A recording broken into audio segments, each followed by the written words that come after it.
नमस्कार। King of stock market में आपका एक बार फिर से स्वागत है।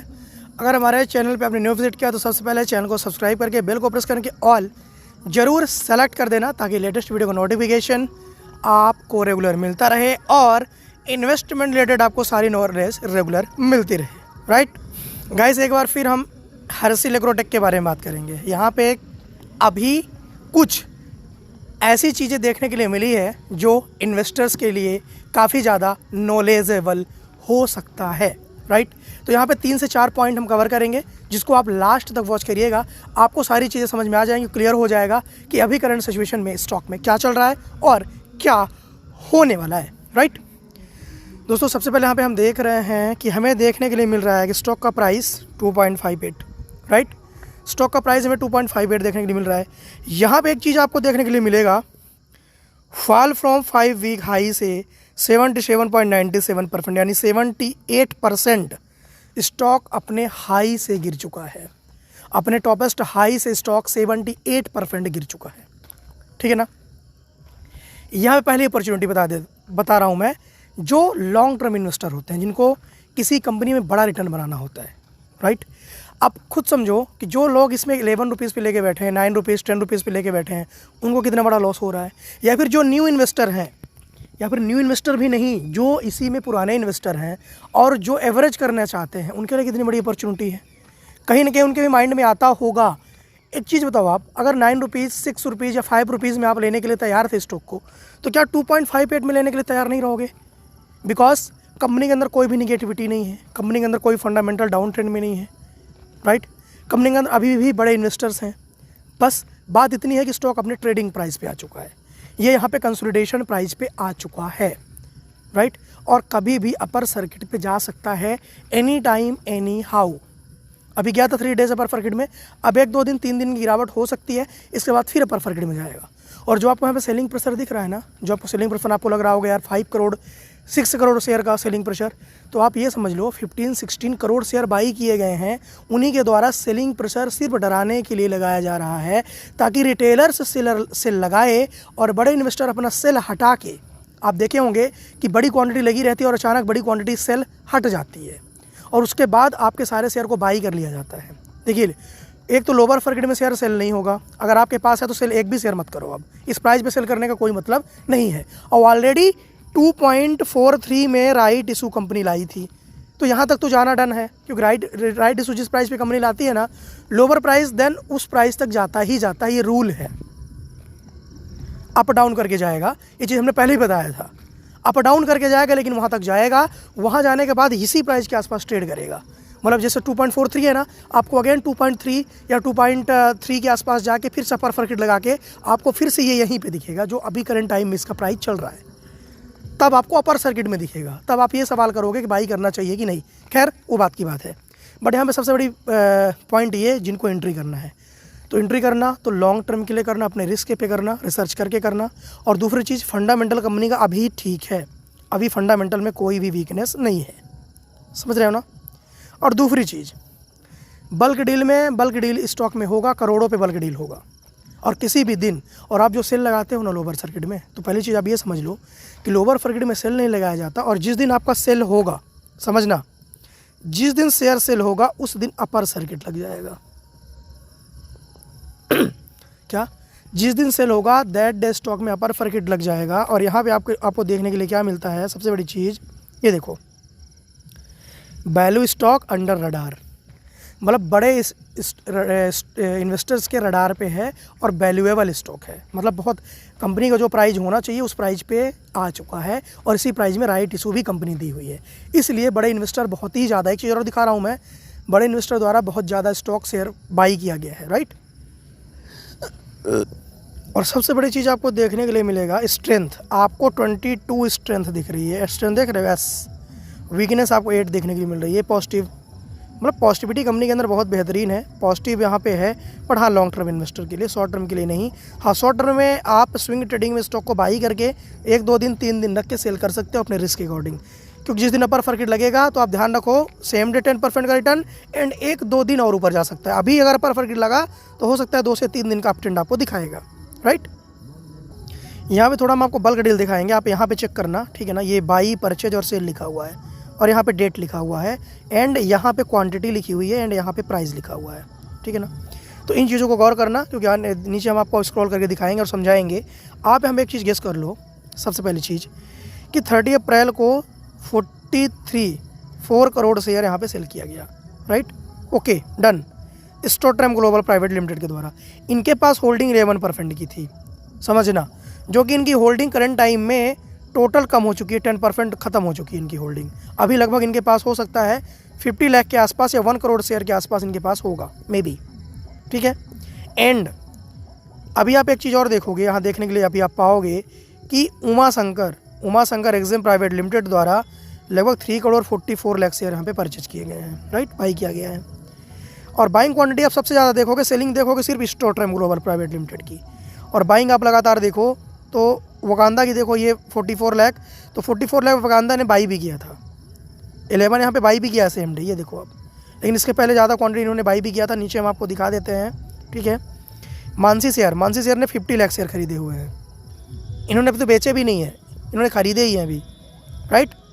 और जो आपको उमा शंकर बताया, उमा शंकर भी 3.5 करोड़ खरीदा गया है। D3 स्टॉक, ये देखो आप, D3 stock vision limited LLP जो भी है, 62 करोड़ शेयर बाई किया गया और कॉस्ट प्राइस में 2.85 में। तो आप खुद गेस करो कि जो 2.85 में इतने करोड़ों के शेयर बाई करके बैठे हुए हैं, तो क्या लॉसेस में सेल करने के लिए बैठे हैं? नहीं, इसलिए बैठे हुए हैं यहाँ पे कि ताकि आपको लोअर सर्किट में सेल लगाएं, फिर से आप वहाँ पे सेल लगाओ, लोअर सर्किट में इनको पूरा शेयर दे दो, आपके पूरे शेयर को ही खाना चाहते हैं। और जैसे आप पूरे शेयर सेल कर दोगे लास्ट 2.43 के आसपास, ये देन स्टॉक को ऊपर लेके चले जाएंगे, आपको हो सकता है फिर से 3 या 3.5 के आसपास जाता हुआ दिख जाएगा स्टॉक, यहाँ से आपको फिर से 20% 30% ऊपर जाता हुआ दिख जाएगा स्टॉक। फिर वहाँ पे लालच करोगे ऊपर के प्राइस, फिर आप परचेज करोगे, देन स्टॉक को ऊपर से फिर से गिरा देंगे। ये सबसे ज़्यादा गेम आपके माइंड सेटअप का होता है शेयर मार्केट में, राइट। आप जब नेगेटिव सोचते हो तो इन्वेस्टर पॉजिटिव सोचता है, और जब वो पॉजिटिव सोच रहा होता है तब आप नेगेटिव सोचते हो। गेम लॉस प्रॉफिट का नहीं होता शेयर मार्केट में, सिर्फ आपके माइंड सेटअप से खेलने का मतलब यहाँ पे होता है। तो आप ना एक इन्वेस्टर के थ्रू जैसे सोचोगे ना कि कब, आप गेस करो कि कब आपको बाई करना चाहिए। क्या स्टॉक अप ट्रेंड में रहता है बाई करना चाहिए? नहीं, स्टॉक जब गिरावट में होता है तब उसको बाई किया जाता है। समझ रहे हो इस बात को? मतलब स्टॉक जब लगातार गिरावट में हो और 50% से ऊपर गिर चुका हो, 50% से ऊपर गिर चुका हो, तब वहाँ पे आप रडार में रखो स्टॉक को लॉन्ग टर्म में बाई करने के लिए। और ध्यान रखना, शेयर मार्केट में कभी भी ना लॉन्ग टर्म मतलब 10 साल मतलब नहीं, लॉन्ग टर्म मतलब होता है 3 month, 6 month swing trading, 3 month, 6 month और 1 ईयर। इतने के रडार पे आप स्टॉक को रिसर्च करके लोग अच्छे रिटर्न बनते हैं, राइट। जैसे कि अभी आप देखोगे तो ये स्टॉक का किस प्राइस पे चल रहा है, हमको बल्क डील दिखा दिए ना, सबसे ज़्यादा बल्क डील में शेयर परचेज किया जा रहा है, सबसे ज़्यादा बाइंग हो रही है करंट सिचुएशन में। किसी भी दिन अपर सर्किट में जाएगा, कल, परसों या नरसों, समझ रहे हो ना, tomorrow, after tomorrow, second tomorrow, right. किसी भी दिन अपर सर्किट में जाएगा और 4 से 5, 3 जो भी है अपर सर्किट मार देगा, और दैट अपर सर्किट में आप फिर से बाई करना चालू कर दोगे, वहीं भी आपका लॉस होना चालू हो जाएगा। जैसे अभी हुआ है, 3 दिन अपर सर्किट लगाया, 3 डेज आपने बाई किया, सेल भी नहीं किया, और बहुत सारे इन्वेस्टर तो निकल चुके हैं, अब बहुत कम रिटेलर्स बचे हैं, क्योंकि जो भी 6 करोड़ की सेलिंग लगी हुई है घट चुकी है। लास्ट टाइम आप देखोगे 1 करोड़ के आसपास सेलिंग लगी हुई थी, 3.3 मतलब 3:30 बजे के आसपास। बट करंट सिचुएशन आप ये देखो, 2.58 दिख रहा है आपको, समझना 2.58। ये अभी लगभग टुमारो आएगा 2.4746 के आसपास, जो भी आएगा। हो सकता है परफेक्ट लगे, ना भी लगे तो अगेन ये आएगा 2. ये समझ लो आप 2.33 ऐसे कुछ आ सकता है ये सेकेंड टुमारो, राइट। यहाँ से अगर अपर सर्किट लगा तो डायरेक्ट पहुँचेगा ये 2.58 में, समझना। ये लोअर सर्किट का प्राइस हो गया ना, यहाँ से अपर सर्किट लगा तो डायरेक्ट पहुँचेगा 2.58 में, और नेक्स्ट डे पहुँच जाएगा 2.71 के आसपास, 72 के आसपास, और थर्ड डे पहुँच जाएगा फिर से 2.85 के आसपास, जहाँ पे बड़े इन्वेस्टर्स की बाइंग है। वहाँ से स्टॉक अपना वो निकालने लगेंगे, क्योंकि उनको पता है ऑलरेडी कि जहाँ आपको डराते हैं आप डर जाते हो, और जैसे ही आप डरोगे ऑलरेडी वो स्टॉक को गिरा देंगे, राइट। तो सब गेम होता है आपके डर का, समझना। लॉस प्रॉफिट शेयर मार्केट में सबको होता है, आप बिजनेस करोगे चाहे कुछ भी करोगे, डरने वाली बात नहीं है। लॉस प्रॉफिट सबका होता है, लाइफ में भी लॉस प्रॉफिट होते हैं। हमेशा आप स्वस्थ नहीं रहते हो, आपके बॉडी में भी मर जाते हैं, आपके अंदर भी रोग आते हैं, आप एक्सीडेंट भी होते हो, ये बात समझ रहे हो ना। हमेशा आप हैप्पी नहीं रहते, आपके लाइफ में भी दुख तकलीफें आती रहती हैं, उतार चढ़ाव होता रहता है, बहुत बड़ी बात नहीं है, शेयर मार्केट है, राइट। उतार चढ़ाव हमेशा होगा, लॉस प्रॉफिट हमेशा होगा, डरने वाली बात नहीं है। हमेशा पॉजिटिव रहो, पॉजिटिव रहोगे तो आज नहीं तो कल पैसा बनेगा। और पैसा कैसे बनता है समझना मेरी बात।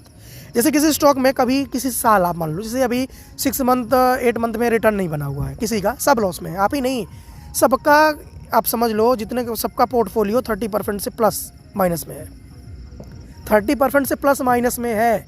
ये माइंड में फीड कर लो आप। बड़े से बड़े स्टॉक, लार्ज से लार्ज कैप स्टॉक 30% से ऊपर गिरे हैं 8 महीने के अंदर।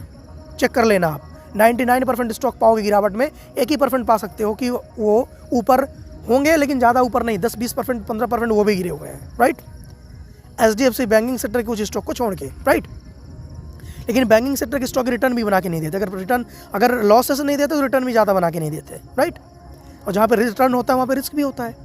खैर, यहाँ पे जैसे आपने बता दिया कि 30% का लॉस, पर एक बात हम जो बताना चाहते हैं उसको समझने वाली जो बात होती है कि जैसे 100 रुपये आपने किसी साल में लगाया, ठीक है, 100 रुपये में आपने 20 रुपये का रिटर्न बनाया, एवरेज कहलाता है, 20% रिटर्न ईयरली एवरेज कहलाता है, राइट। 120 हो गया। अब जो 20 रुपये आपने बनाया, कोई ज़रूरी नहीं कि नेक्स्ट ईयर आपका 20 से 30 ही हो जाएगा, हो सकता है ये 20 रुपये का आपका 10 रुपये का लॉस भी हो जाए। समझ पा रहे हो ना। तो स्टॉक मार्केट में कुछ भी हो सकता है, ठीक है ना। अपने माइंड सेटअप को रिसर्च पे फोकस करो और टाइम से टाइम एंट्री और टाइम टू टाइम एग्जिट। हमेशा प्रॉफिट किसी फील्ड में नहीं रहोगे, चाहे कोई भी चीज़ हो। हमें दोनों चीज़ को सोच के चलना पड़ता है, लॉस एंड प्रॉफिट। बस बात ये होती है ना कि एक चीज़ समझना और भी ज़रूरी होता है यहाँ पे, क्या हमें कभी लोअर सर्किट पे 2 चीज़ें नहीं करनी चाहिए। एक तो ओवर बाइंग समझ रहे हो आप। कभी कभी लोअर सर्किट में बाई भी कर लेते हैं, जैसे 50% ऊपर गिर गया स्टॉक में, पता नहीं है, लेकिन गिरावट उसमें जारी रहती है, समझना। और कभी कभी ऐसा होता है ना कि अपर सर्किट में हम सबसे ज़्यादा शेयर बाई करते हैं, ज़्यादातर यही होता है, मैक्सिमम केस में यही होता है कि अपर सर्किट में ही हम बाई करते हैं स्टॉक को। लोअर सर्किट में वेट करना चाहिए, सपोर्ट का वेट करना चाहिए, या फिर इस चीज़ का वेट करना चाहिए, एकदम रडार पे रखो और सेल मत लगाओ। अगर लोअर सर्किट में फंस चुके हो, शेयर आप सेल नहीं कर पाए, तो कभी भी सेल मत लगाओ लोअर सर्किट में, क्योंकि लोअर सर्किट में जितना आप सेल लगाओगे ना, 2 चीज़ें होती हैं समझना। जैसे मान के चलिए हम बड़े इन्वेस्टर हैं, हमारे पास किसी स्टॉक का 1 करोड़ शेयर है। कितना? 1 करोड़ शेयर। हम क्या करेंगे कि भाई हमें पता है कि हम 3 रुपीज़ के प्राइस में 1 करोड़ शेयर हमने लिया है और हमारे पास ऑलरेडी 5 करोड़ फंड बचा हुआ है। कितना? 5 CR। हम क्या करेंगे, ये 3 करोड़ जो 1 करोड़ शेयर है, ये हम सेल लगाना चालू कर देंगे। कितना सेल लगाएंगे? हाफ हमने सेल लगाया। तो जैसे ही हाफ हमने सेल लगाया तो ऑलरेडी कोई बाई नहीं करेगा। क्यों बाई नहीं करेगा? क्योंकि अब बड़े इन्वेस्टर तो हम हैं, बाई तो हमारे द्वारा ही किया जाएगा। रिटेलर्स इतना ज़्यादा बाई कर नहीं सकता। तो क्या करेगा रिटेलर्स, 90% रिटेलर्स क्या करेंगे, वो सेल लगाना चालू कर देंगे, क्योंकि उनको ये पता हो जाता है कि स्टॉक में गिरावट आएगी, वो सेल लगाना चालू कर देते हैं। हम क्या करते हैं, यहाँ से स्टॉक को 30% गिरा देते हैं। कितना? 30%। देन ये जो 5 CR हमने रखा हुआ है, समझना, 30% गिराने के बाद जो ये 5 CR हमारे पास 5 करोड़ रुपए पड़े हुए हैं, ये हम क्या करेंगे, 30% गिरावट के बाद बाई कर लेंगे। बाई करने के बाद समझना मेरी बात ना, 1 करोड़ शेयर हमने 3 रुपीज़ के प्राइस पे रखा है और 2.3 आने के बाद, 3 रुपीज़ आने के बाद हमने 5 करोड़ रुपए लगा दिए। अब 5 करोड़ रुपए जब मैंने यहाँ पे लगा दिया, इसके बाद जब स्टॉक 3 रुपीज़ के आसपास जाएगा तो हम ये स्टॉक भी निकाल लेंगे जो 5 करोड़ के हमने लिए हुए हैं, और देन जो 1 करोड़ शेयर हमारे पास 3 रुपीज़ में है वो भी हम निकालना चालू कर देंगे, राइट। तो ये हमारा कैपिटल सेम का सेम निकल आएगा, लेकिन जो 5 करोड़ का हमारा यहाँ पे इन्वेस्टमेंट हुआ था 30% प्रॉफिट के साथ, समझ रहे हो मेरी बात, जो 5 करोड़ का इन्वेस्टमेंट 30% प्रॉफिट के साथ किया था उसका अलग प्रॉफिट होगा। तो ये होती है बड़े इन्वेस्टर की थिंकिंग, राइट। तो इन चीज़ों को समझना बहुत ज़रूरी होता है, इसलिए बोल रहा हूँ सेलिंग मत करो। अब सेल करने का कोई ऑप्शन नहीं है। यहाँ पे ये ट्रेडिंग प्लेटफॉर्म पे आ चुका है, यहाँ से कंसोलिडेशन करेगा और कंसोलिडेशन करके अभी डाउन ही जाएगा, समझना, बहुत ऊपर नहीं जाएगा। But swing trading short term के लिए ऊपर जा सकता है 2 से 4 दिन के लिए, राइट। बट हाँ, ये सेलिंग का टाइम नहीं, ये बता रहा हूँ मैं। एक भी क्वांटिटी सेल मत लगाओ, चाहे जितनी भी क्वांटिटी हो। जिस दिन अपर सर्किट लगेगा एक बार कमेंट कर देना, हम बता देंगे वहाँ पे क्या करना है, राइट।